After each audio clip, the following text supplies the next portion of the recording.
Hoy quería hablar un poco del fracaso de la transición energética, sobre todo el fracaso de la movilidad eléctrica de automóviles.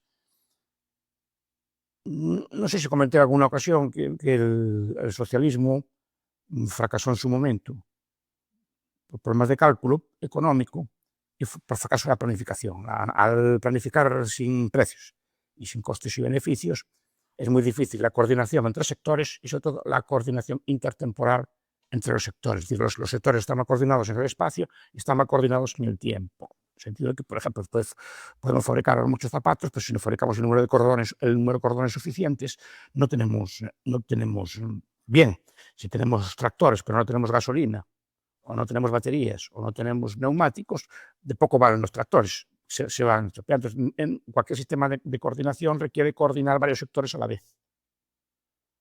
El automóvil eléctrico necesita primero producir automóviles eléctricos, cosa que más o menos pues, se puede hacer, aunque repito, no se va a hacer insisto, no se va a hacer en Europa, muy probablemente no se haga en Europa, porque las fábricas de automóviles europeas no están diseñadas desde el principio para fabricar automóviles eléctricos, sino para fabricar automóviles de combustión. Y eso requiere una transición, tanto de las plantas como del personal que se adapta a ellas, que se puede hacer, pero lleva tiempo. Y tienes que competir con unas industrias que ya están creadas desde cero para producir automóviles eléctricos. Entonces, el primer problema es ese. Pero bueno, supongamos que los automóviles eléctricos se pueden hacer.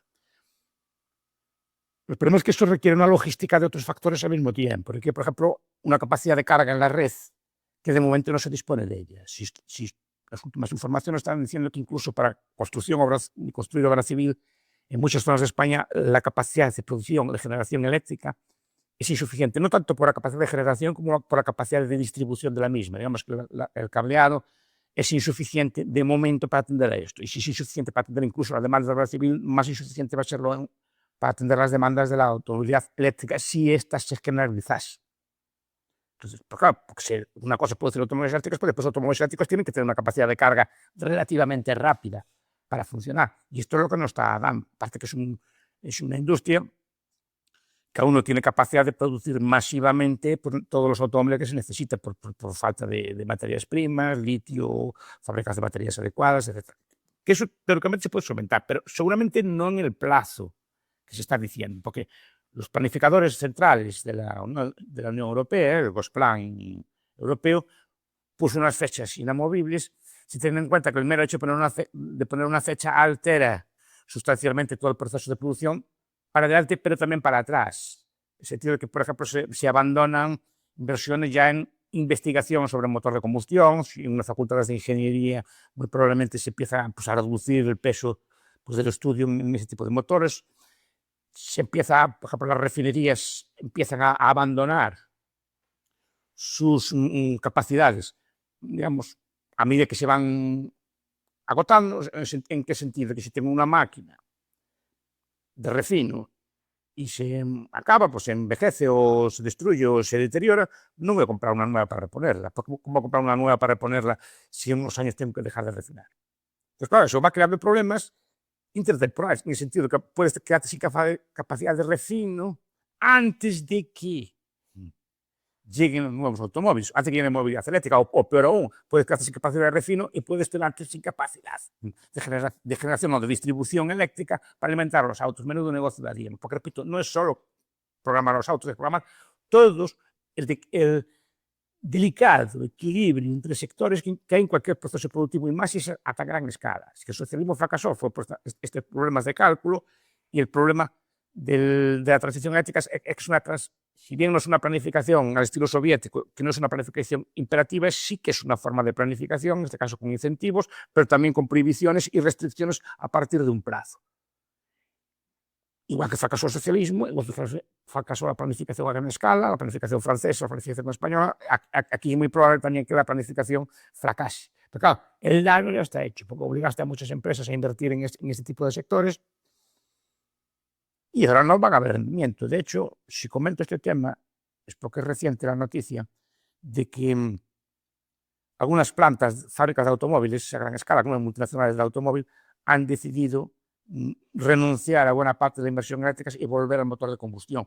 Prefirieron asumir los costes hundidos o perdidos de haber invertido en esta en este tipo de energía o en este tipo de forma de movilidad antes que perderlo todo. Entonces, ese es el primer síntoma. Cuando yo veo que las empresas del automóvil, muchas de ellas grandes multinacionales, deciden volver al motor de combustión, dice que los mercados están diciendo, los mercados son los consumidores están diciendo que esta solución propuesta por la Unión Europea no les convence de todo, no están dispuestos a adquirir en la medida posible ese tipo de automóviles y están mandando señales al mercado de que o bien hacen otro tipo de automóviles o bien no venden automóviles. No es que venden eléctricos, es que no venden ninguno, porque muchas personas deciden seguir con el antiguo, retrasando los plazos. Entonces, ese es el primer indicador que podemos ver en la economía. Y después, en el nivel europeo también veo que empiezan a ablandar, digamos, los requisitos. Ya empezaron este año con algunos requisitos de emisiones, ya empezaron, digamos, relajándolos, retrasando un año o dos, que no parece que vayan muy en serio con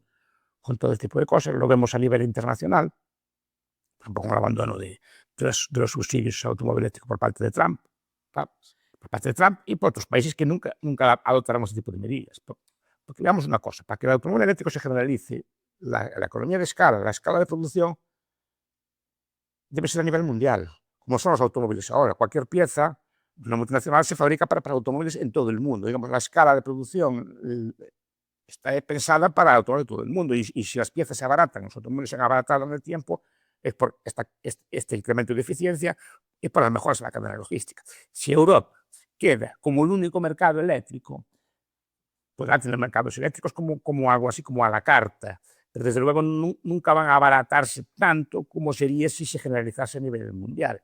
Entonces va a tener problemas serios de adaptación, y si el resto de países del mundo, empezando por América, que son los grandes países productores y consumidores de automóviles, deciden no adoptar esta tecnología, Europa va a sufrir tanto para exportar como que no va a encontrar, digamos, la misma disponibilidad de bienes que se encontraría en otras circunstancias.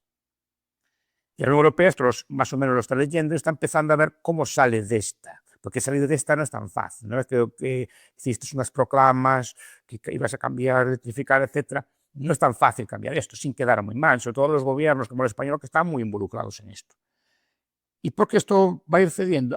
Por otro hecho curioso que se dio estos días, como es la entrada del auto en Checoslovaquia. El auto es un partido creado solo para automovilistas. Es un partido pues, próximo a posturas de derecha dura, digamos, ¿no? Muy capitalista, muy liberal, etc. Y se asoció con el partido victorioso de las elecciones checas, el partido del señor Bakcis. Porque hace falta su coalición de gobierno, pero es un partido sin liso, o sea, de un asunto solo. Es decir, que es un partido solo para defender a los automóviles, solo para combatir la agenda de movilidad eléctrica. Y eso es práctico. Un partido de diferentes elecciones, solo con esa bandera, ya dice mucho, y que saque muy buena representación. O sea, no quedó a cero, quedó como muy buen resultado. Claro, si un partido de estos entra en el gobierno, es fácil que condicione las políticas del gobierno, porque el presidente checo ya primero no es muy partidario de estas agendas. Segundo, si por encima un partido le presiona en este estilo, la tendencia es a que presionen en Europa pues, para retrasar, vetar lo que pueda hacer para este tipo de medidas, porque los checos o cualquier país tienen poder de veto, tienen poder de negociación, tienen un montón de cosas. Más la industria automovilística checa es relativamente potente.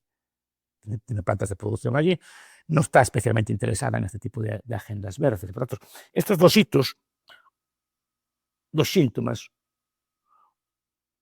la entrada en el gobierno de este tipo de partidos, cuidado, que se puede generalizar. O mejor dicho, más que generalizarse, si ve que este tipo de propuestas tiene éxito, es muy probable que partidos en otros sitios la adopten, porque ve que eso tiene rendimiento electoral. No tiene por qué ser necesariamente un partido exclusivo para esto, pero mucho tipo de fuerzas pueden ver que ahí hay mercado y empezar a introducir ese tipo de agendas en la agenda política, por tanto, dificultando la tarea de la Unión Europea en implantar estas medidas.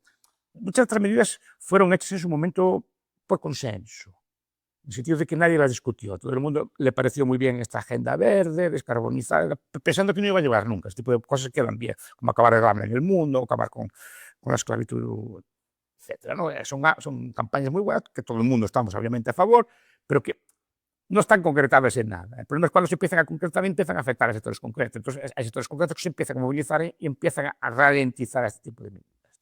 Por tanto, si hacemos estos casos próximos, sobre todo también el abandono de inversiones de las empresas automovilísticas, yo creo que la agenda de transición energética, en el sentido de movilidad, yo le veo un futuro bastante penoso, por lo menos a medio plazo. No digo que esos automóviles en el futuro, si se mejoran o puedan persistir, pero a corto plazo, en el plazo que está dando la Unión, yo apostaría yo de hoy que no.